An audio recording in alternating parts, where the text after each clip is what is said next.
ናይ ንጉሆ ጸሎት ኦ እግዚአብሔር አምላክ ናይ ዘመናት በዓል ቤት ዝኾንካ ነቲ ግርማ ለይቲ ቀንጢጥካ ብብርሃን ክንርኢ ስለ ዝፈቐድካ የመስግነካ ኣለሁ።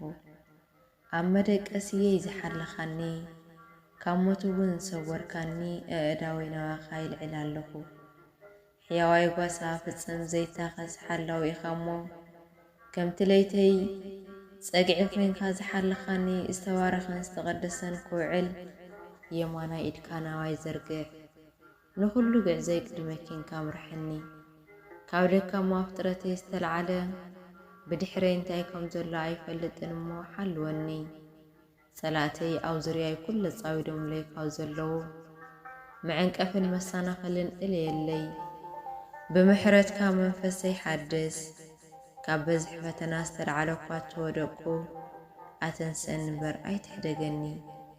ብዛ ብርኽቲ መዓልቲ ኣብ ስራሐይ ንግደይን መንገደይን ህይወተይን ኣገልግሎተይን ኩሉ ናይ ጥፍኣት መርበብ ዘርጊሑ ሰላመይን በረከተይን ከግድፈኒ ተዳልዩ ዘሎ ጸላየ ዲያብሎስ ንፍሕሱ በቲካ ሰላም ኣጓናፍጸኒ። ብድፍረት ተላዓይለ ኃጢአት ከይገብር ዘንጊዐ እውን በደል ከይፈጽም ደግፈኒ።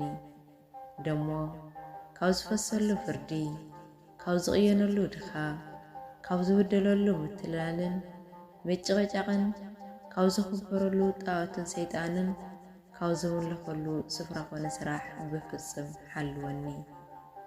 ድኽምቲ ጓልካ ኣእዳወይ ዘርጊሐ መንገደይ ክትመርሐኒ ናባኻ ኣብ ዝቐርበሉ ጊዜ ኃጢአተይን በደለይን ከይተጸየፍካ ተቐቢልካ ምርሐኒ።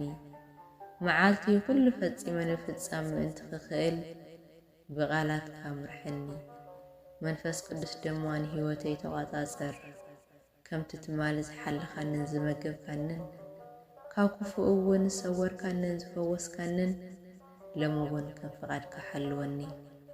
ንስኻ ዝበልካ የግድን ክኸውን እዩ እሞ ካብ ምጭንናቕን ምትካዘን ተስፋ ምቑራጽን ሰውረኒ ንዘለዓለም ዓለም አሜን።